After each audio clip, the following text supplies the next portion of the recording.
బాహుబలి 3 వాస్తవానికి 'Baahubali the beginning', 'Baahubali the conclusion' అని రాజమౌళి గారు 2 పార్ట్లుగా 'బాహుబలి' సిరీస్‌నైతే తీశారు. అవి ప్రపంచవ్యాప్తంగా ఎంత పెద్ద హిట్స్ అయ్యాయో ప్రత్యేకంగా చెప్పక్కర్లేదు. 'బాహుబలి పార్ట్ 2' రిలీజ్ అయినప్పుడే రాజమౌళి గారు భవిష్యత్తులో 'బాహుబలి 3' కూడా ఉంటుందని హింట్ కూడా ఇచ్చారు. కాకపోతే ఆ సినిమా ఇప్పట్లో అయితే రాకపోవచ్చని, 'బాహుబలి 2లోని క్యారెక్టర్లే తన తర్వాతి పార్ట్‌లో కంటిన్యూ అవ్వకపోవచ్చని కూడా చెప్పారు. ఒకవేళ 'బాహుబలి 3' తీస్తే ఏ విధంగా దానిని రూపొందించవచ్చో అనే ఆలోచనే ఈ వీడియో. ఇది పూర్తిగా ఒక హైపోథెటికల్ ఇమాజినేషన్ మాత్రమే. కాబట్టి ఎలా ఉందో కామెంట్ రూపంలో చెప్పండి. 'బాహుబలి' మొదటి పార్ట్‌కు 'ది బిగినింగ్' అని, రెండవ పార్ట్‌కు 'ది కంక్లూజన్' అని పేరు పెట్టారు. మన 'బాహుబలి పార్ట్ 3కి 'బాహుబలి రివెంజెస్ నెవర్ ఎండ్' అని టైటిల్ పెట్టుకుందాం. ఇక స్టోరీలోకి వెళ్ళిపోదాం. 'బాహుబలి పార్ట్ 2' చివరిలో జూనియర్ బాహుబలికి పట్టాభిషేకం జరుగుతుంది. తర్వాత దేవసేన తీర్థయాత్రలకు వెళ్ళిపోతుంది. అవంతిక అలియాస్ తమన్నా కూడా తన కొడుకుకు జన్మనిస్తూ పురిట్లోనే చనిపోతుంది. కాబట్టి ఈ 2 పాత్రలు మన 'బాహుబలి' మూడవ పార్టులో కనిపించవు. 'బాహుబలి పార్ట్ 2' చివరిలో రానా అలియాస్ భళ్లాలదేవ పాత్ర చనిపోయిన తర్వాత అతని బంగారు విగ్రహం యొక్క తలభాగం నదిలో కొట్టుకుంటూ పోవటం మీరు చూసే ఉంటారు. అది అలా అలా నదిలో కొట్టుకుపోతూ కొన్ని రోజులకు కళింగ సామ్రాజ్యానికి చేరుతుంది. ఆ రాజ్యానికి రాణి మరెవరో కాదు, భళ్ళాలదేవ మొదటి భార్య మిత్రసేన. తన భర్త దేవసేనని బంధించటం, అతని క్రూరత్వ లక్షణాలు చూసి అతని నుండి విడిపోతుంది మిత్రసేన. అప్పటి నుండి తన తండ్రికి చెందిన కళింగ సామ్రాజ్య బాధ్యతలు చూసుకుంటూ వస్తుంది. తను తన భర్త నుండి విడిపోయిన నాటికే తనకు 2 పిల్లలు ఉంటారు. పెద్దవాడు హృతిక్ రోషన్ కాగా చిన్నవాడు జూనియర్ రాణా. ఈ విధంగా తన భర్త బంగారు విగ్రహం యొక్క తలభాగం తన సామ్రాజ్యానికి కొట్టుకు రావటంతో తన భర్త బళ్ళాలదేవ చనిపోయాడని నిశ్చయించుకుంటుంది మిత్రసేన. భర్త ఎంత చెడ్డవాడైనా సహజంగానే ఎంతో కొంత ప్రేమ అనేది ఉంటుంది కదా. సరిగ్గా అదే సమయంలో తన భర్త మరణానికి కారణమైన వారిపై పగ తీర్చుకోవాలనుకుంటుంది మిత్రసేన. ఇదే విషయం తన 2 కొడుకులకు చెబుతుంది. కానీ పెద్ద కొడుకు హృతిక్ రోషన్ దానికి అంగీకరించడు. ఎందుకంటే తన తండ్రి గురించి అతనికి పూర్తిగా తెలుసు. అంతేగాక తన తండ్రికి పడ్డ శిక్ష కూడా సరైందని భావిస్తాడు. అతను బాహుబలికి పూర్తిగా మద్దతు ఇస్తాడు. కానీ చిన్న కొడుకు జూనియర్ రాణాకి మాత్రం తన తండ్రి అంటే చాలా అభిమానం. మంచి చెడులు గురించి ఆలోచించే మనస్తత్వం ఇతనికి ఉండదు. అందుకే తన తండ్రిని చంపిన జూనియర్ బాహుబలిపై పగ తీర్చుకోవాలనుకుంటాడు. ఇదే విషయం తన తల్లికి రహస్యంగా చెప్తాడు. తన అన్న హృతిక్‌కి మాత్రం చెప్పడు. ఇక బాహుబలితో యుద్ధం అంటే తన ఒక్కడి వల్లే కాదని, తనకు సహాయం చేసే వ్యక్తి అవసరమని భావిస్తాడు. అప్పుడే కాలకేయుడి కొడుకు కాలయముడు గుర్తుకు వస్తాడు. వెంటనే అతని వద్దకు వెళతాడు. జరిగింది అంతా పూసగుచ్చినట్లు చెబుతాడు. అయితే కాలయముడు కూడా తన తండ్రిని ఓడించిన అమరేంద్ర బాహుబలి ఎలాగూ చనిపోయాడు, పగ కూడా చనిపోయిందని భావించి అప్పటి వరకు మాహిష్మతి రాజ్యంపై యుద్ధానికి అయితే రాడు. అయితే జూనియర్ రాణా వలన అతని కొడుకు తిరిగొచ్చాడని తెలుసుకొని జూనియర్ బాహుబలిని చంపి పగ తీర్చుకోవాలనుకుంటాడు. అయితే ఇందుకు తన సహాయం కోసం వచ్చిన జూనియర్ రానానే వాడుకోవాలనుకుంటాడు కాలయముడు. వెంటనే అతను జూనియర్ రానాని బంధిస్తాడు.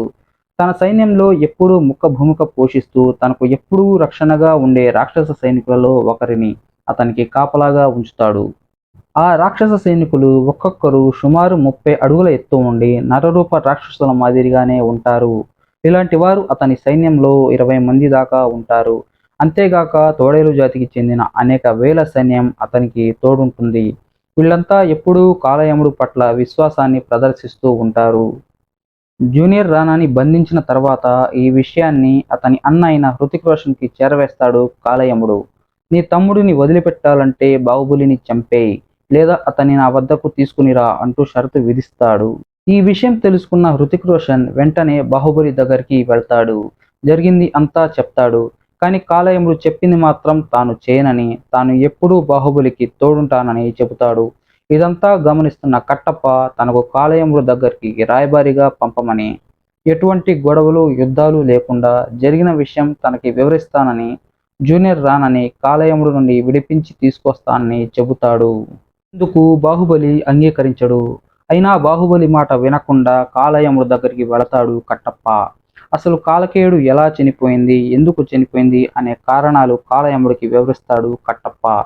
ఇదంతా విన్న కాలయముడు సరే అంటూ ఒక చిన్న షరతు పెడతాడు. జూనియర్ రాణాకి కాపలాగా ఉన్న రాక్షసునితో కట్టప్పను తలపడి అతన్ని ఓడించమంటాడు. ఒకవేళ కట్టప్ప గెలిస్తే ఇద్దరిని విడిచిపెడతానని, ఓడిపోతే మాత్రం ఒకరిని చంపి వారి శవాన్ని బాహుబలి దగ్గరికి పంపిస్తానని చెబుతాడు. ఆ షరతుకు ఒప్పుకున్న కట్టప్ప ఆ రాక్షస మనిషితో తలపడతాడు. ఆ రాక్షస మనిషి శక్తి ముందు కట్టప్ప శక్తి సరిపోదు. దాంతో ఆ రాక్షస మనిషి చేతిలో కట్టప్ప ఓడిపోతాడు. ఇక తను చెప్పిన షరతు ప్రకారం జూనియర్ రాణాని కాలయముడు చంపబోతాడు. ఇంతలో కట్టప్ప అతనికి అడ్డుపడతాడు. ఎవరో ఒకరిని మాత్రమే చంపి తిరిగి పంపుతానని చెప్పావు. అదేదో నన్నే బాహుబలి దగ్గరికి పంపించు అంటూ తన కత్తితో తన గొంతు కోసుకుని చనిపోతాడు కట్టప్ప. ఇది చూసిన కాలయముడు తన రాక్షస మనిషికి కట్టప్ప శవాన్ని ఇచ్చి బాహుబలి దగ్గరికి పంపుతాడు. కట్టప్ప శవాన్ని చూసిన బాహుబలి, హృతిక్ ఆవేశపడుతూ ఆ రాక్షస మనిషి తలను నరికేస్తారు. ఆ తలని తిరిగి కాలయముడు దగ్గరికి పంపుతారు. ఇది చూసిన కాలయముడు కోపం తట్టుకోలేక మాహిష్మతి రాజ్యంపై, కళింగ రాజ్యంపై యుద్ధం ప్రకటిస్తాడు. ఆ సమాచారాన్ని కూడా వారికి చేరవేస్తాడు. ఇది విన్న బాహుబలి, హృతిక్ ఇద్దరూ ఆలోచనలో పడతారు. ఎందుకంటే కాలయముడు సైన్యం చాలా ఎక్కువ. దాదాపు 2,00,000 పైనే ఉంటుంది. అందులో 20 మంది రాక్షస మనుషులు, వేల మంది తోడేలు సైన్యం కూడా ఉన్నారు. తమ రెండు రాజ్యాల సైన్యాన్ని కలిపినా 20,000 సైన్యం దాటవు.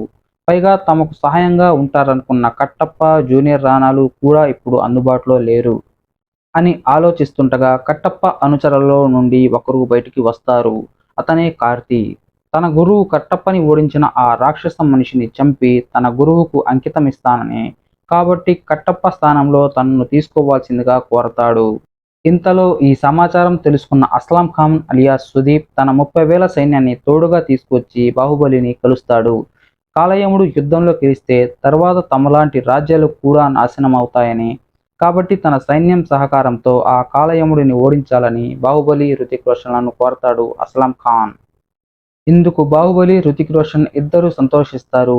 అటువైపు జూనియర్ రాణాని మరొక రాక్షస మనిషిని కాపలాగా ఉంచి యుద్ధాన్ని ప్రారంభిస్తాడు కాలయముడు. ఒకవైపు యుద్ధానికి అందరూ సిద్ధమవుతుంటే జూనియర్ రాణాను రక్షించటానికి కార్తీ, అస్లాం ఖాన్లు ఇద్దరూ వెళతారు. ఒకవైపు కాలయముడు అతని రాక్షస జాతి మనుషులు తోడేలు సైన్యంతో బాహుబలి, హృతిక్లు యుద్ధం చేస్తుంటే మరొకవైపు కార్తీ, అస్లాం ఖాన్లు కాపలాగా ఉన్న రాక్షస మనిషిని చంపి జూనియర్ రాణాను విడిపిస్తారు. అప్పుడు జూనియర్ రాణా కూడా తను చేసిన తప్పేంటో తెలుసుకుంటాడు. నిజానికి సీనియర్ రాణా కంటే జూనియర్ రాణా బలవంతుడు. ఇక ఈ ముగ్గురు కూడా బాహుబలి తరపున యుద్ధంలో కలుస్తారు. ఒకవైపు కాలయముడు, రాక్షస మనుషులు, తోడేలు సైన్యం, మరొకవైపు బాహుబలి, హృతిక్, రాణా, కార్తీ, అస్లాం ఖాన్. ఇలా యుద్ధం కూడా హోరాహోరీగా సాగుతోంది.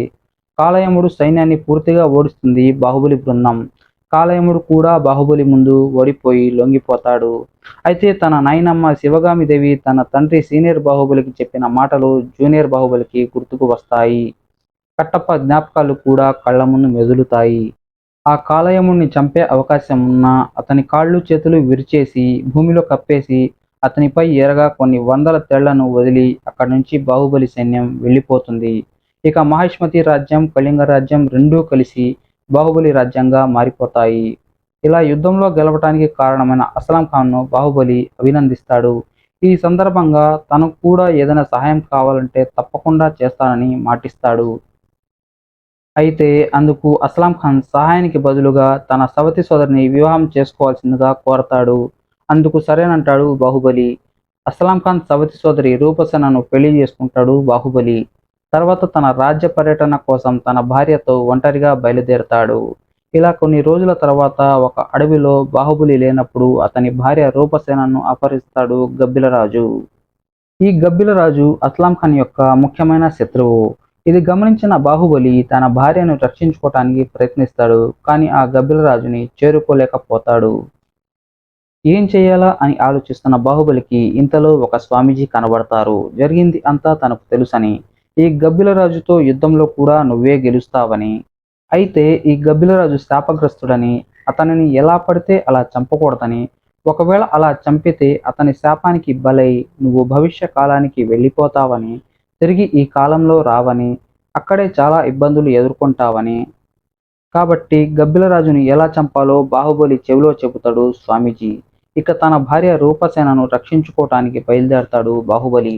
అదే బాహుబలి 4 ది హంటింగ్.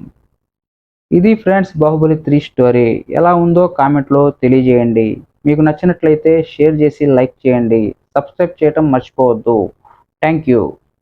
నీకు నీకు నాకు మరి నాకు నీకు నీకు నీకు నాకు నీకు నీ